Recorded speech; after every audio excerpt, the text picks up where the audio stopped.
તમામ પ્રદેશના અને જિલ્લા સ્તરના નેતાશ્રીઓ, ઉપપ્રમુખશ્રીઓ, સંગઠન મહામંત્રીઓ અને જિલ્લા સ્તરના નેતાશ્રીઓ, ઉપપ્રમુખશ્રીઓ, સંગઠન મહામંત્રીઓ અને મારી સામે ઉપસ્થિત મારા પિતાતુલ્ય વડીલો, મારી માતૃશક્તિ, ભાઈઓ, બહેનો, બાળકો અને ખાસ કરીને આમ આદમી પાર્ટીની યુથ વિંગ પણ અહીંયા ઉપસ્થિત છે. તમામનું આ તકે હું ખૂબ ખૂબ સ્વાગત કરું છું.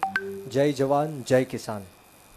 દોસ્તો, વિશેષ વાતો કરવાની નથી, કારણ કે અગાઉના વક્તાઓએ, ગોપાલભાઈએ, તમામ લોકોએ વિસ્તારથી આપણને સમજાવ્યું, જણાવ્યું કે જે રીતના છેલ્લા 30 અને મારી સામે ઉપસ્થિત મારા પિતાતુલ્ય વડીલો, મારી માતૃશક્તિ, ભાઈઓ, બહેનો, બાળકો અને ખાસ કરીને આમ આદમી પાર્ટીની યુથ વિંગ પણ અહીંયા ઉપસ્થિત છે. તમામનું આ તકે હું ખૂબ ખૂબ સ્વાગત કરું છું. જય જવાન, જય કિસાન. દોસ્તો, વિશેષ વાતો કરવાની નથી, કારણ કે અગાઉના વક્તાઓએ, ગોપાલભાઈએ, તમામ લોકોએ વિસ્તારથી આપણને સમજાવ્યું, જણાવ્યું કે જે રીતના છેલ્લા 30 વર્ષથી, છેલ્લા 3 દાયકાઓથી આ ગુજરાતના 54 લાખ ખેડૂતો માતૃશક્તિ, ભાઈઓ, બહેનો, બાળકો અને ખાસ કરીને આમ આદમી પાર્ટીની યુથ વિંગ પણ અહીંયા ઉપસ્થિત છે. તમામનું આ તકે હું ખૂબ ખૂબ સ્વાગત કરું છું. જય જવાન, જય કિસાન. દોસ્તો, વિશેષ વાતો કરવાની નથી, કારણ કે અગાઉના વક્તાઓએ, ગોપાલભાઈએ, તમામ લોકોએ વિસ્તારથી આપણને સમજાવ્યું, જણાવ્યું કે જે રીતના છેલ્લા 30 વર્ષથી, છેલ્લા 3 દાયકાઓથી આ ગુજરાતના 54 લાખ ખેડૂતો સાથે અન્યાય અને અત્યાચાર આ ભ્રષ્ટાચારી ભારતીય જનતા પાર્ટી કરી રહી છે.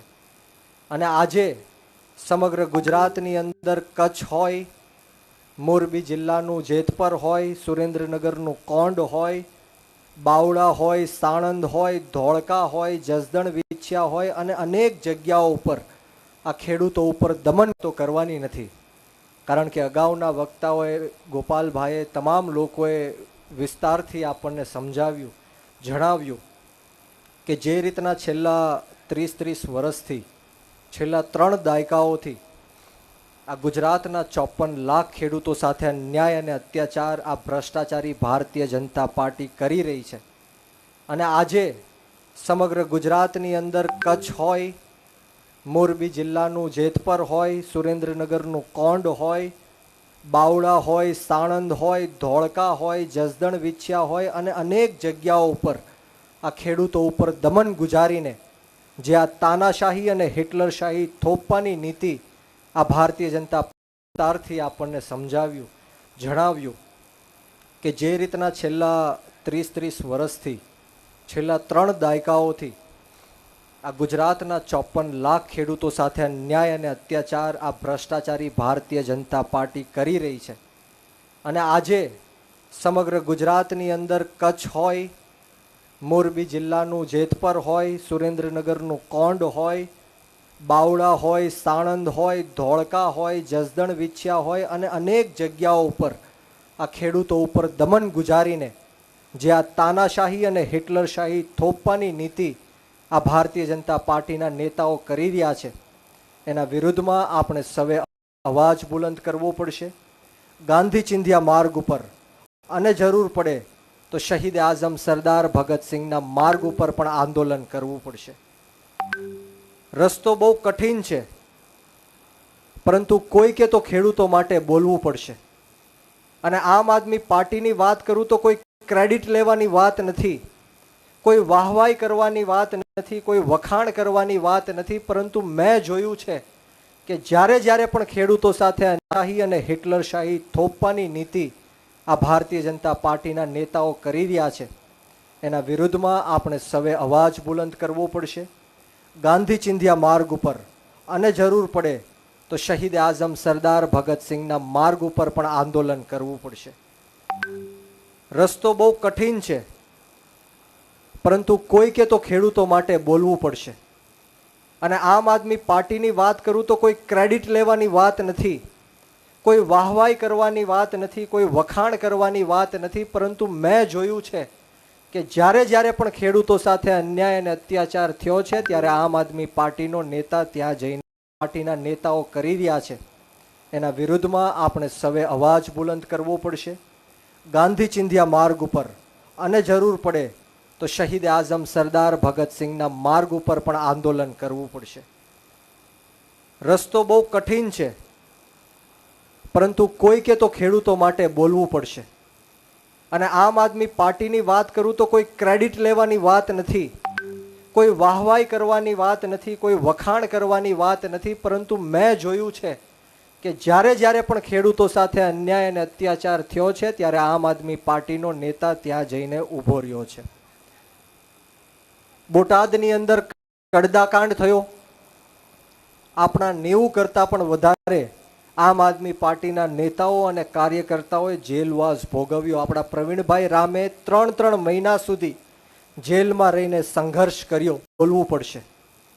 અને આમ આદમી પાર્ટીની વાત કરું તો કોઈ ક્રેડિટ લેવાની વાત નથી, કોઈ વાહવાઈ કરવાની વાત નથી, કોઈ વખાણ કરવાની વાત નથી, પરંતુ મેં જોયું છે કે જ્યારે જ્યારે પણ ખેડૂતો સાથે અન્યાય અને અત્યાચાર થયો છે ત્યારે આમ આદમી પાર્ટીનો નેતા ત્યાં જઈને ઊભો રહ્યો છે. બોટાદની અંદર કડદાકાંડ થયો, આપણા 90 કરતાં પણ વધારે આમ આદમી પાર્ટીના નેતાઓ અને કાર્યકર્તાઓએ જેલવાસ ભોગવ્યો. આપણા પ્રવીણભાઈ રામે 3 મહિના સુધી જેલમાં રહીને સંઘર્ષ કર્યો. આ લડાઈ આમ આદમી પાર્ટીએ લડી છે અને એના કારણે ક્રેડિટ લેવાની વાત નથી, કોઈ વાહવાઈ કરવાની વાત નથી, કોઈ વખાણ કરવાની વાત નથી, પરંતુ મેં જોયું છે કે જ્યારે જ્યારે પણ ખેડૂતો સાથે અન્યાય અને અત્યાચાર થયો છે ત્યારે આમ આદમી પાર્ટીનો નેતા ત્યાં જઈને ઊભો રહ્યો છે. બોટાદની અંદર કડદાકાંડ થયો, આપણા 90 કરતાં પણ વધારે આમ આદમી પાર્ટીના નેતાઓ અને કાર્યકર્તાઓએ જેલવાસ ભોગવ્યો. આપણા પ્રવીણભાઈ રામે 3 મહિના સુધી જેલમાં રહીને સંઘર્ષ કર્યો. આ લડાઈ આમ આદમી પાર્ટીએ લડી છે અને એના કારણે આ સરકારે ઝૂકવું પડ્યું છે. એના કારણે લેખિતમાં કડદાકાંડને બંધ કરવો પડ્યો છે. અને જ્યારે આ કમોસમી વરસાદ થયો અને એના પહેલા આપણે સુદામડા ખાતે લાખોની સંખ્યામાં ખેડૂતોની આપણા 90 કરતાં પણ વધારે આમ આદમી પાર્ટીના નેતાઓ અને કાર્યકર્તાઓએ જેલવાસ ભોગવ્યો. આપણા પ્રવીણભાઈ રામે 3 મહિના સુધી જેલમાં રહીને સંઘર્ષ કર્યો. આ લડાઈ આમ આદમી પાર્ટીએ લડી છે અને એના કારણે આ સરકારે ઝૂકવું પડ્યું છે. એના કારણે લેખિતમાં કડદાકાંડને બંધ કરવો પડ્યો છે. અને જ્યારે આ કમોસમી વરસાદ થયો અને એના પહેલા આપણે સુદામડા ખાતે લાખોની સંખ્યામાં ખેડૂતોની મહાપંચાયત કરી, ત્યારબાદ આ સરકારે ગુજરાતમાં સૌ પ્રથમવાર 10,000 કરોડ રૂપિયાનું જો પેકેજ જાહેર કરવું પડ્યું હોય તો એ કરવું પડ્યું હોય તો એ આમ આદમી પાર્ટીના કારણે કરવું પડ્યું છે, તમારા સૌના કારણે કરવું પડ્યું છે. ઝુકતી હૈ દુનિયા, ઝુકાને વાલા ચાહીએ. આ સરકાર ઝુકશે, પરંતુ આમ આદમી પાર્ટીનો એક સિપાહી જ્યારે ગુજરાતના ખૂણે ખૂણે, વિધાનસભા લેવલે, જિલ્લા સ્તર ઉપર, તાલુકા સ્તર ઉપર નાના મોટા જે ખેડૂતોના પ્રશ્ન છે એમને વાંચા આપવાનું કામ કરશે, ત્યારે જઈને આ સરકાર ઝૂકશે. મિત્રો, તમે જોયું કે જસદણ વિછ્યાની અંદર એક ખેડૂતનો મને ફોન આવ્યો કે બ્રિજરાજભાઈ, મારા ખેતરમાં ઘૂસીને મારી પરવાનગી વગર, મારી સહમતિ વગર, કોઈ સિગ્નેચર કે અંગૂઠો માર્યા વગર કે એક પણ રૂપિયાનું વળતર આપ્યા વગર મારા જ ખેતરમાં ઘૂસીને મને જેવું કહે છે કે આ ખેતર કોઈના બાપનું નથી, અહીંથી બહાર ચાલ્યા જાઓ. ત્યારે મારે સમગ્ર ટીમ સાથે ત્યાં જવું પડ્યું. અને સોશિયલ મીડિયાના માધ્યમથી આપ સૌએ પણ જોયું હશે કે આમ આદમી પાર્ટીના એક સૈનિક તરીકે, એક કાર્યકર તરીકે, એક નેતા તરીકે હું ત્યાં પહોંચ્યો.